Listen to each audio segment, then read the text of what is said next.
আর এবার রোগী মৃত্যুকে কেন্দ্র করে উত্তেজনা ছড়ালো শহর বর্ধমানে। বুধবার বর্ধমান শহরের একটি বেসরকারি নার্সিংহোমে এক রোগীর মৃত্যুকে ঘিরে উত্তেজনা ছড়ালো।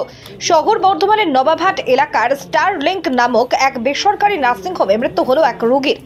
গত 31শে ডিসেম্বর রাত্রিবেলা কীটনাশক ওষুধ খাওয়ার কারণে বর্ধমানের ওই বেসরকারি নার্সিংহোমে ভর্তি করেন পরিবারের লোকজন। রোগীর পরিবারের অভিযোগ, বিনা চিকিৎসায় মারা গেছেন ওই রোগী। মৃত ওই ব্যক্তির নাম জামাল শেখ, বয়স 65 বছর, বাড়ি পূর্ব বর্ধমান জেলার কাটোয়া থানার অন্তর্গত রাজুয়া এলাকায়। যদিও গোটা ঘটনা অস্বীকার করে নার্সিংহোমের কর্তৃপক্ষ। তারা জানিয়েছেন, এখানে আমাদের কোনো দোষ নেই। দেহটি পোস্টমর্টমে পাঠানো হয়েছে। চিকিৎসায় গাফিলতির অভিযোগ থাকলে তার আইনগত ব্যবস্থা নেওয়ার কথাও জানিয়েছেন তারা। এবং তিনি আরও জানিয়েছেন, নার্সিংহোমের কর্মীদের ওপর মারধর করা হয়েছে, গায়ে হাত দেওয়া হয়েছে, সেই নিয়ে বর্ধমান থানায় একটি লিখিত অভিযোগ করবেন। ঘটনাস্থলে পৌঁছায় বর্ধমান থানার পুলিশ। গোটা ঘটনা সিসিটিভি ফুটেজ খতিয়ে দেখা হচ্ছে। ঘটনায় চাঞ্চল্য ছড়িয়ে। আমরা রবিন শেখের বাবা জামাল শেখ, তিনি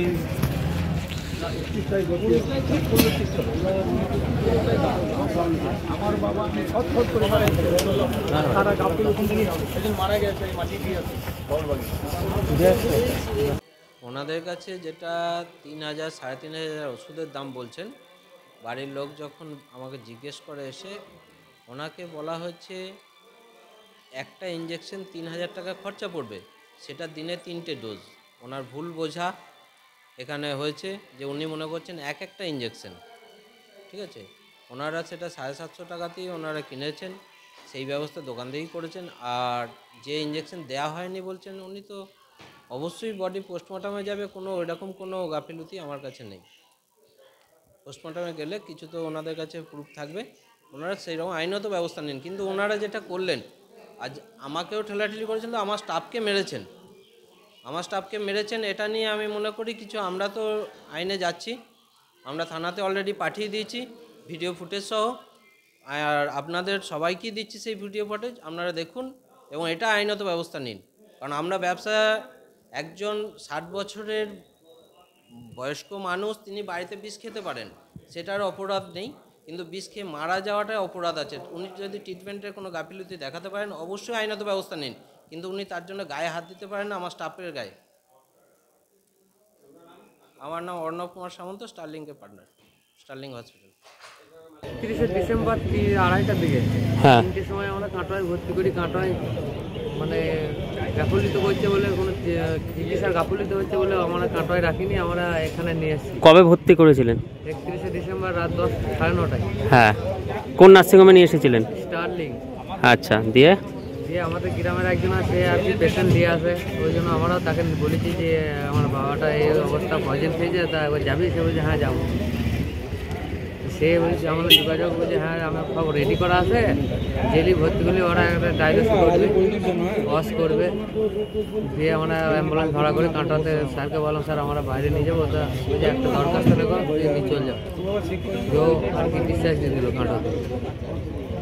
এখানে এসে ভর্তি করলাম, এখানে ওয়াশ করলো, আর্ট করলো, সবই করলো।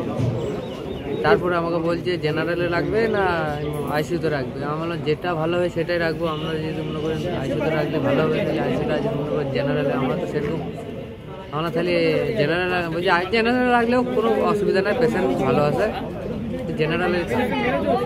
আর আমাকে যদি ডাক্তার বলতো যে আইসিইউতেই রাখতে হবে, পেশেন্ট খুব ক্রিটিক্যাল হয়ে আছে, আইসিইউতেই রাখতে হবে, তাহলে আমি কি বারণ করতাম আমার ডাক্তারবাবুকে যে আইসিইউতে রাখার? ডাক্তার আমাকে বললো আইসিইউতে জেনারেলে রাখলেও অসুবিধা নাই, জেনারেলে থাক। আচ্ছা, হ্যাঁ। তারপরে 3 মাস চললো। গতকালকে বেলা 9টার সময় আমাকে বলছে, কি রাত না দিন? 9টা। হ্যাঁ, গতকাল বেলা 9টার সময় আমাকে বলছে যে মারুক বলে একটা ইঞ্জেকশন লিখেছে, লেকিন দেখো তো ডাক্তার, আমাদের গ্রামের ছেলে, যার মারফত আমি নিয়ে এসেছি এখানে। যে আমি কী করে জানবো? বলছে যে ওখানে সিস্টারকে বলো, অপর্ণা না কি নাম, ওই দিদিকে যে বলো যে ডাক্তারবাবু যেটা লিখেছে ওইটা আমাকে হোয়াটসঅ্যাপ করে পাঠাও।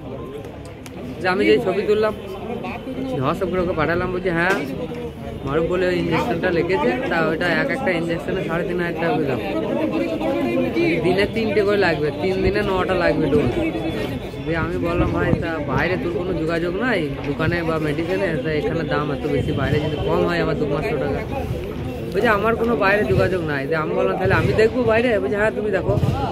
যে আমি বাইরে দেখলাম 750 টাকা করে ওই ইঞ্জেকশন। লোকে বললাম বাইরে আমি কমে বেশিটা নেবো। বলছে হ্যাঁ তাহলে বাইরে কমে বেশি লাভ গা। ডাক্তারবাবুকে দিয়ে আমি সিস্টারকে বললাম আমি এত দামের ইঞ্জেকশন আমি আপনাদের কাছে নেবো না, বাইরে ছিল। বলছি কত দাম? আমরা 3500 টাকা।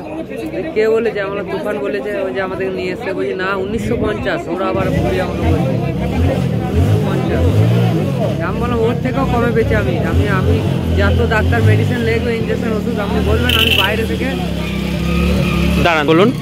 আমি বাইরে থেকে এনে আপনাদেরকে দেবো, আপনারা পুশ করবেন বা খাওয়াবেন। বলছি তাই কখনো হয় নাকি? আমার নার্সিংহোমে নিতে হবে। ম্যানেজার বাবু আমাকে ডাকলো, এসে বললো তোমরা যেটা চাইছো 750 টাকায় 750 টাকায় নেওয়া হবে। আর ইঞ্জেকশনটা করতে হবে কাল থেকে করে নিই। কালকে রাজ আমি আর আমার মামা 3 জন এসে ইঞ্জেকশনটা ওদের সাথে কথা বলে সেই ইঞ্জেকশনটা দেখাইলো যে ইঞ্জেকশনটা 750 টাকায় নেবো। তার ডাক্তারবাবু আজও পুশ করবে। কাল রাত থেকে কোনো ডাক্তার আসেনি।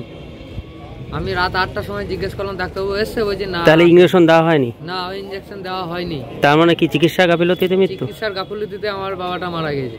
কি চাইছেন এখন আপনারা? আমি শাস্তি চাইছি ওই সাইফুদ্দিনের। ওই আমাকে ও বললো ডাক্তার আসবে ইঞ্জেকশন এই ইঞ্জেকশন করাবে, এই ইঞ্জেকশন আমাকে দেখাইলো, তারপরেও করেনি। ডাক্তার তো আসেনি। পেশেন্ট পার্টি কে হয় আপনার? পেশেন্ট পার্টি আমার বাবা হয়। কোথায় বাড়ি আপনাদের? বাড়ি আমার রাজুয়া, কাটোয়া থানা। কাটোয়া থানা। আপনার নাম? আমার নাম রবিন শেখ। বাবার নাম? বাবার নাম জামাল শেখ। বয়স কত বাবার? বয়স 65।